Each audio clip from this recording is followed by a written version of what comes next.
अस्सलाम वालेकुम नाज़रीन, उम्मीद है आप सब खैरियत से होंगे। बैरिस्टर एहतशाम अमीरुद्दीन एक नए वीलॉग के साथ आपकी खिदमत में हाज़िर है। आज का जो वीलॉग है ये बहुत अहम है।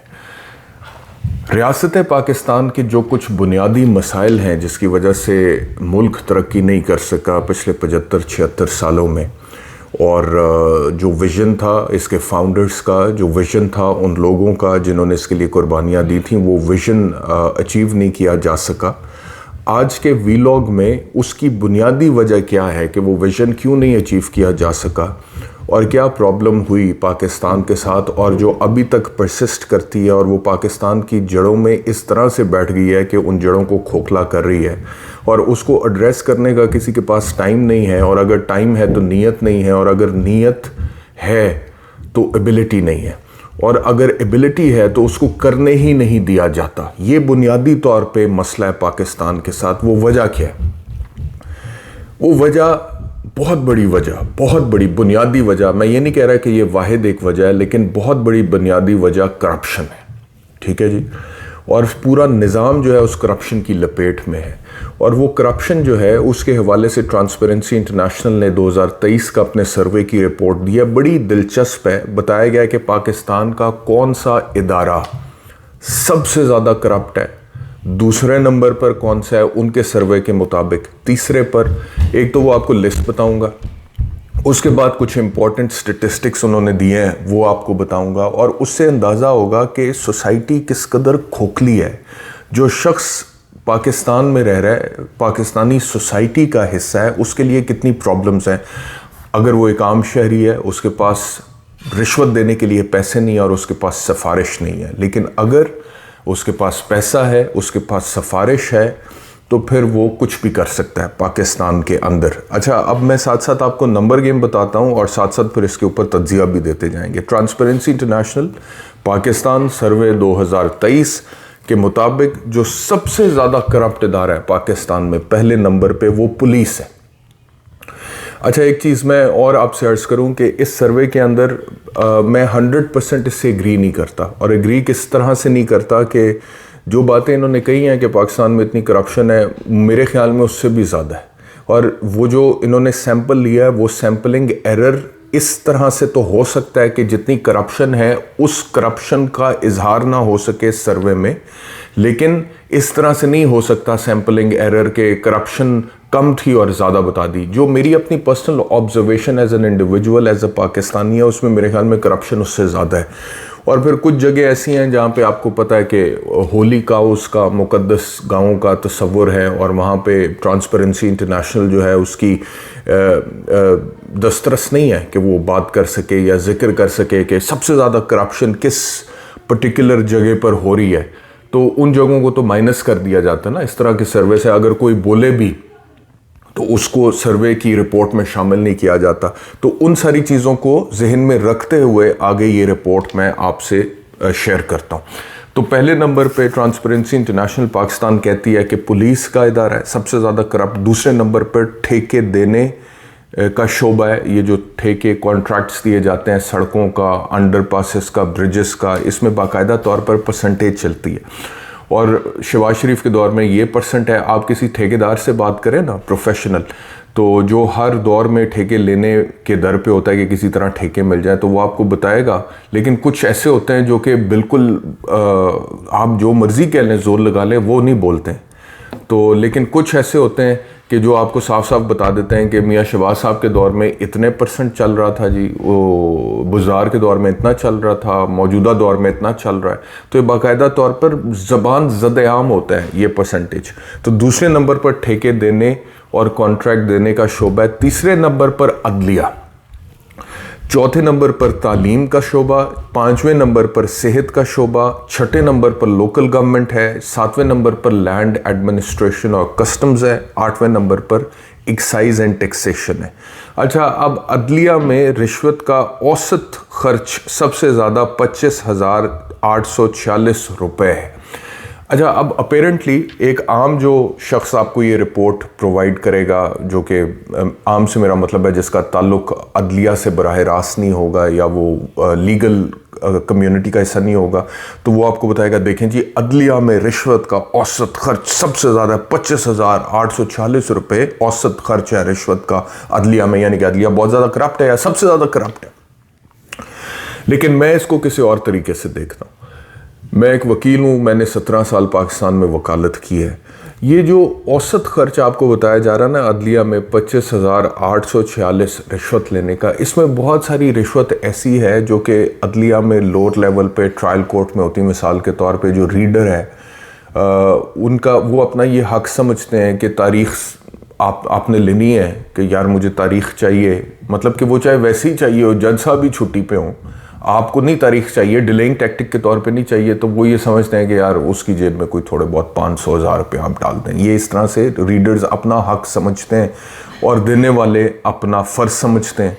इस तरह से वहाँ पर चलता है। फिर छोटे लेवल पे छोटे वो अहल मत है, आपको कोई कॉपी चाहिए, कोई फाइल की कॉपी निकलवानी है, कोई वारंट सर्व करवाना है, कोई समन सर्व करवाना है, छोटी छोटी चीज़ों के लिए every single petty measure that you have to adopt, उसके लिए छोटे मोटे आपको खर्चा, मतलब कि कॉन्सेप्ट ही नहीं है। एक सिविल केस आपने कर दिया है, उसके अंदर आपने नोटिस करवाना है दूसरी पार्टी को, स्टे आपका हो गया, नोटिस करवाने हैं, उसके लिए भी आपको खर्चा पानी देना है, तो उसको खर्चा पानी कहा जाता है।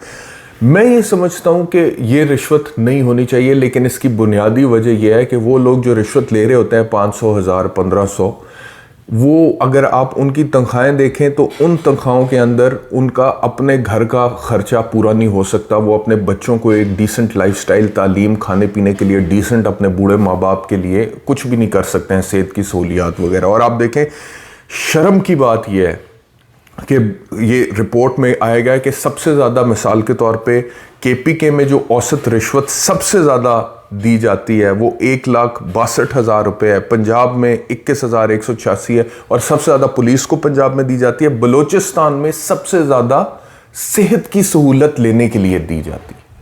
इमेजिन कि कोई शख्स जो है वो अपने प्यारे को लेकर अस्पताल में गया, सरकारी अस्पताल में या किसी और जगह पे जहाँ पे हेल्थ फैसिलिटीज़ मिलती हैं, तो वहाँ पे उसे हेल्थ फैसिलिटीज़ हासिल करने के लिए रिश्वत देनी पड़ रही है। ठीक है, सबसे ज़्यादा बलूचिस्तान में, बलूचिस्तान की।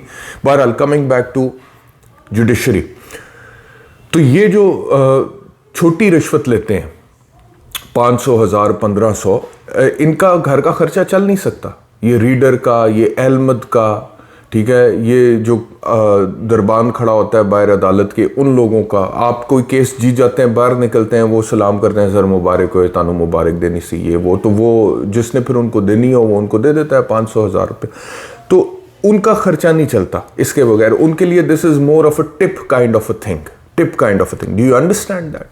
लेकिन प्रॉब्लम यह है कि हमारे यहाँ पे ये तो रिपोर्ट होती है एज करप्शन, एज ब्राइबरी, रिश्वत के तौर पे, लेकिन जो बड़े लेवल पे करप्शन चलती है, जो बड़े लेवल पे, ऊपर वाले लेवल पे करप्शन चलती है, उसके आदाद शुमार कभी सामने आते नहीं है, उसका पता ही नहीं चलता है। और वो जो करप्शन है उसके मुकाबले में ये तो कुछ भी नहीं है। This is not even peanuts, this is not even peanuts. इसको हम मिसाल बना के दिखाते हैं, बताते हैं, लेकिन this is not even peanuts. जो बड़े लेवल पे किसी भी इदारे में आप चले जाए, आप पुलिस की बात कर लीजिए, पहले नंबर पर पुलिस सबसे ज़्यादा करप्ट है। जो मिसालें आपको दी जाएंगी वो क्या दी जाएंगी? आपको दी जाएंगी जो एक कांस्टेबल है वो पैसे मांगता है किसी को अरेस्ट करने के, कांस्टेबल को 5, 10, 15, 20 हज़ार, बड़ा कोई कांस्टेबल करेगा 25,000 रिश्वत मांग लेगा। मेरे ख्याल में मोरर जो है वो क्या 5,000 रिश्वत, 10,000 रिश्वत के ऊपर आपकी एप्लीकेशन या इस तरह की, ये थोड़े पैसों की रिश्वत है जो वो लोग लेते हैं वहाँ पे। लेकिन जैसे जैसे आप ऊपर जाते जाएंगे, मिसाल के तौर पे सब इंस्पेक्टर, ASI, रिश्वत बढ़ती चली जाती है, DSP, रिश्वत बढ़ती चली जाती है, SP, अब थोड़े थोड़े पर जलना शुरू हो जाएंगे आपके। वहाँ पे क्या रिश्वत चलती है? You do not have the capacity to disclose that, और even if you know and you have the capacity, तो इससे थोड़ा और ऊपर चला जाए, यू डोंट नो कि क्या वहाँ पे चल रहा है, कैसे चल रहा है, कितना चल रहा है। DIG, IG, जितना ऊपर किसी भी में इसी तरह अदलिया है, आप देखते हैं जाके वो लोअर कोर्ट में मैजिस्ट्रेट कोर्ट जो कि सबसे छोटा कोर्ट है, सबसे छोटी अदालत है, उसमें बैठे हुए एक बेचारे अहमद को रीडर को जो आके आप गर्दन से दबोच लेते हैं, ये 500 रुपया रिश्वत लेते हुए पकड़ा गया। बड़े बड़े प्रोग्राम चल रहे हैं, फलाना तो टमकाना, सरकारी इदारे में रिश्वत। कभी किसी बड़े अफसर को रिश्वत लेते हुए पकड़ते हुए ये स्टिंग ऑपरेशन के दौरान दिखाया गया किसी बड़े प्रोग्राम में? जो 1000, 1200, 1500, 10,000, 20,000, 50,000, मैक्सिमम 1 लाख रिश्वत जो है वो तो आप ठग करके दिखाएंगे, वहां तक आपकी चलती है। बाकी हर जगह पे आपके पर जलते हैं, आपकी एक्सेस नहीं है, आपको पता भी है तो आप रिपोर्ट नहीं करते हैं और नहीं कर पाते हैं और नहीं कर सकते हैं। Why? Because the system is such. ये अदलिया में, पुलिस में, दीगर इदारों में कुछ जगह ऐसी हैं जहां पे आप नाम भी नहीं ले सकते, कुछ भी नहीं कर सकते। You just have to stay quiet, you just have to adopt silence. तो ट्रांसपेरेंसी इंटरनेशनल की ये जो रिपोर्ट है, आपको लगे ओ जी बड़ा होशरुबा इंकशाफ कर दिया, ऐसे हो गया वैसे हो गया, नहीं। ये जो असल करप्शन है पाकिस्तान में, ये उसके हवाले से ये रिपोर्ट जो है वो उसको प्रॉपरली रिफ्लेक्ट नहीं करती। बहरहाल ये रिपोर्ट बताती है जी केपी के औसत रिश्वत सबसे ज़्यादा है 1,62,000, बलूचिस्तान उसके बाद 1,60,000, पंजाब 21,186 और बलूचिस्तान में सेहत की सहूलियात हासिल करने के लिए सबसे ज़्यादा रिश्वत दी जाती है। पंजाब में पुलिस को सबसे ज़्यादा रिश्वत दी जाती है। पाकिस्तान में ये रिपोर्ट कहती है कि 68%, 68% लोग ऐसे हैं जिनको यकीन है कि ये जो इदारे हैं नैब, FIA, एंटी करप्शन, ये सब पॉलिटिकल इंजीनियरिंग के लिए बनाए गए हैं, ये सियासी शिकार करते हैं, इनका करप्शन पकड़ने से कोई ताल्लुक नहीं है। 60% लोग ये समझते हैं कि नैब को, FIA को ख़त्म कर देना चाहिए। अच्छा, अब यही आप 68% को यकीन है कि ये पॉलिटिकल टूल के तौर पर इस्तेमाल होता है नैब या FIA। Only 68% you think? It is crystal clear now, crystal clear कि नैब किस चीज के लिए इस्तेमाल होता है, नैब कैसे इस्तेमाल होता है, नैब किस के खिलाफ इस्तेमाल होता है। नैब तो वो इदारा बन गया हुआ है कि जो हाथी बरामद करना है तो हिरन को पकड़ के लाए तो वो कहे कि मैं हाथी हूं, और हिरन बरामद करना है तो हाथी को पकड़ के लाए तो वो कहे कि मैं हिरन हूं। अच्छे भले इंसान में से वो ऐसी करप्शन की दास्तानें निकालेंगे और उसके बाद जब वो दोबारा उसके साथ पॉलिटिकली मामला ठीक हो जाएंगे तो फिर उसके रेफरेंसेस ख़त्म हो जाएंगे, और ठीक ठाक जिसके हवाले से ये तासुर होगा कि करप्ट है उसको वो फरिश्ता बना के भी प्रेजेंट कर देंगे। कोई एविडेंस ही नहीं है, कुछ भी नहीं है, ख़त्म हो गया, एमी पॉलिटिकल विक्टिमाइजेशन थी। तो नैब का और काम क्या है? नैब ने जितना काम ख़राब किया है, मैं तो समझता हूँ कि नैब ने जो किया है ना जी, ऑनेस्टली स्पीकिंग, असल काम तो यही था ना नैब का कि जी नैब ने अकाउंटेबिलिटी करनी है, करप्शन को पकड़ना है, कंट्रोल करना है, रोकना है, करप्ट आदमी को पकड़ के जेल में डालना है। वो तो चलो नहीं हो सका, नैब ने उसका तो बेड़ा गर्क किया, साथ पाकिस्तान की सियासत का भी बेड़ा गर्क कर दिया। यानी कि सियासत का कैसे बेड़ा गर्क हुआ कि जो इंसान सियासी तौर पर दुरुस्त है और स्टेटस को के खिलाफ है, उसको पकड़ के नैब का केस बना के आप जेल में डाल दें, तो करप्शन वाला मामला तो कॉम्प्रोमाइज हो रहा है। जो पॉलिटिक्स में कुछ अच्छा हो सकता था वो भी कॉम्प्रोमाइज हो रहा है। किसकी वजह से? नैब की वजह से। क्यों? क्योंकि नैब पॉलिटिक्स के लिए इस्तेमाल हो रही है, पॉलिटिकल टूल के तौर पर। जिस तरह नैब इस्तेमाल हो रही है इमरान खान के खिलाफ, आप मुझे बताएं कि ओनली ये 68% लोगों को लगता है कि नैब जो है वो पॉलिटिकल टूल के तौर पे इस्तेमाल हो रही है।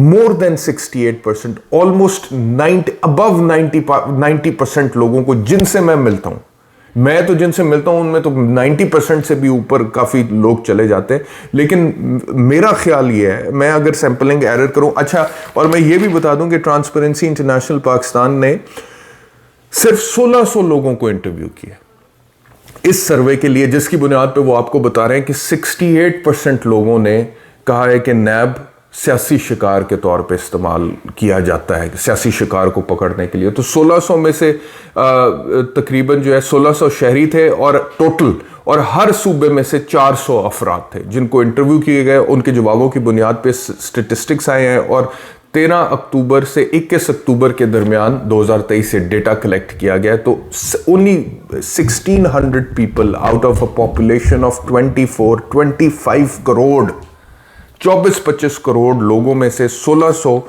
में से 68% ये कह रहे हैं कि नैब पॉलिटिकल टूल के तौर पे इस्तेमाल होता है, सियासत के तौर पे। तो ये सही रिफ्लेक्शन नहीं है। बहुत ज़्यादा इससे लोग समझते हैं कि नैब इसीलिए इस्तेमाल होता है। और आजकल जो हालात हैं, जो कुछ इमरान खान के साथ हो रहा है, जिस तरह इमरान खान को पकड़कर एक और ही लबादा पहनाने की कोशिश की जा रही है, एक स्किन के अंदर फिट किया जा रहा है जो इमरान खान की स्किन ही नहीं है, लेकिन फिट किया जा रहा है, ज़बरदस्ती किया जा रहा है। और लोगों को बताने की, समझाने की, कन्विंस करने की पूरी रियासती मिशनरी और हुकूमत और ये इदारे कोशिश कर रहे हैं कि ये आदमी करप्ट है, ये आदमी झूठा है, ये आदमी जो है ये गद्दार भी है। ये इल्ज़ाम सारे इमरान खान के ऊपर लग रहे हैं। The system has just gone exposed. हर किसी को लग रहा है कि यार ये हम तो ऐसे ही समझते थे कि भाई ये इदारे जो हैं ये करप्शन के खिलाफ असल आदमी को पकड़ते हैं। इन्होंने तो अच्छे भले आदमी को पकड़ के ये करप्ट के तौर पे, गद्दार के तौर पे और कातिल के तौर पे प्रेजेंट कर रहे हैं। तो ये कर क्या रहे हैं? तो वो तो लोगों को यकीन नहीं आ रहा कि वो ऐसा है, लेकिन ये इदारों की जो हकीकत है वो लोगों की नजरों में खुल गई है। तो ये बहुत बड़ी तादाद में लोगों को अब लगता है। बहरहाल आगे कौमी सतह पर 40% लोगों को ये लगता है इस सर्वे के मुताबिक कि करप्शन के बड़े मुकदमात में मेरिट की किल्लत है। 40%। मैं समझता हूं कि इससे बहुत ज़्यादा लोगों को लगता है कि कौमी सतह, सूबाई सतह पे 42%, सिंध में KPK में 43, बलूचिस्तान में 47, पंजाब में 47। अच्छा, 47% करप्शन की वजह से लोग समझते हैं कि तरक्की का रास्ता पाकिस्तान में रुका हुआ है। ओनली 47% कि करप्शन की वजह से रुका हुआ है। और क्या वजूहात हैं? आप मुझे और भी बहुत सारी वजूहात हैं, लेकिन करप्शन, अगर सिर्फ 47% लोगों को ये लगता है कि corruption is one of the fundamental reasons जिसकी वजह से पाकिस्तान की तरक्की रुकी है, तो बाकी 53 को क्या लगता है कि corruption is not the, Pakistani society corrupt नहीं है, बड़ी अच्छी सोसाइटी, बड़ी नीट, क्लीन, प्योर सोसाइटी जहाँ पर रिश्वत नहीं होती है, और इस वजह से और कोई वजूहत है जिसकी वजह से तरक्की नहीं होती। प्रॉब्लम यह है, जैसे कि मैंने वीलॉग के शुरू में कहा कि करप्शन है, लेकिन पाकिस्तान की बुनियाद में, जड़ों में वो करप्शन बैठी हुई है, और उस करप्शन को पकड़ने का या तो किसी के पास विल नहीं है, विल है तो फिर एबिलिटी नहीं है, एबिलिटी है तो उसको करने नहीं दिया जाता और वो फिर कर नहीं सकता, और इवेंचुअली वो मामला जो है वहीं पे। वाई? बिकॉज द सिस्टम जिसमें जो लोग बेनिफिशरीज हैं वो इतने पावरफुल हैं कि वो ये होने नहीं देना चाहते, और उसके अलावा नीयत भी नहीं है, नीयत ही नहीं है, नीयत और तरजीहात कुछ और है। तो इस वजह से ये एक रिपोर्ट थी, मैंने कहा कि ये आपसे ज़रूर शेयर की जाए, इसके बुनियादी चीज़ें।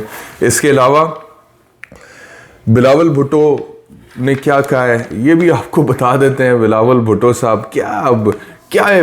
बिलावल भुट्टो कहता है जी, एक जेल से निकलने के लिए इलेक्शन लड़ रहा है, दूसरा जेल में जाने के लिए इलेक्शन लड़ रहा है। मैं अवाम के मसाइल के लिए इलेक्शन लड़ रहा हूँ। हमारे कायद ने सिखाया था ताकत का सरचश्मा अवाम है, हमारा मुकाबला सियासतदानों से नहीं, बेरोज़गारी, महंगाई और गुर्बत से है। अब आपको लगता है कि ये मंजन बिकेगा? मतलब कि ठीक है, अल्फाज ठीक हैं, मुनासिब हैं, लेकिन किसकी ज़बान से अदा हो रहे हैं, कौन अदा कर रहा है, उसका अपना बैकग्राउंड क्या है, उसकी अपनी हिस्ट्री क्या है। जब हुकूमत में इक़्तिदार आपको चाहिए होता है तो आप फॉरेन मिनिस्टर बन के PDM की दौरे हुकूमत में अकोमोडेट हो जाते हैं। जब बदतरीन इंसानी हकूक़ की पामाली हो रही थी, जमहूरियत का जनाजा निकल रहा था, आइन का कत्ल हो रहा था, और बातें आप हमें सुनाते हैं यहाँ अवाम के लिए मैं इलेक्शन लड़ूंगा या सियासत करूंगा, और अपने नाना की मिसाल देकर आप उसका सियासी तौर पर फ़ायदा उठाने की कोशिश करते हैं। तो लोग अब इतने बेवकूफ़ नहीं रहे हैं कि लोग कहें कि एक जेल से निकलने के लिए इलेक्शन लड़ा है, दूसरा जेल से बचने के लिए इलेक्शन लड़ा है, और मसीहा सिर्फ बिलावल भुट्टो जरदारी है।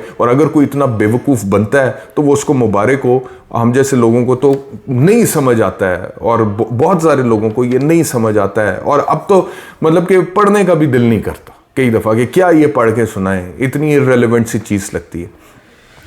इंसानी हकूक़ के आलमी दिन 300 फ़लस्तीनी शहीद हो गए और एंटोनियो गुतेरेस जो अक़वाम मुत्तहिदा का जनरल सेक्रेटरी है उसका स्टेटमेंट है, उसने कहा है जी कि सिक्योरिटी काउंसिल नाकाम हो गई है गज़ा के मामले पे, फ़लस्तीन के मामले पे। और वो दिन जिस दिन इंसानी हकूक़ का आलमी दिन मनाया जाता है उस दिन भी फ़लस्तीन में 300 मासूम लोगों का कत्ल हुआ है, विच इज़ हॉरिबल। और इसके ऊपर अभी तक पूरी दुनिया जो है, इंटरनेशनल कम्युनिटी इसको रोकने में नाकाम है। इसके अलावा जो सूरत हाल है वो आए दिन रिपोर्ट होती है, आप जानते हैं। आज के व्लॉग में इतना ही। बहुत शुक्रिया, अपना ख्याल रखिए, अल्लाह हाफ़िज़।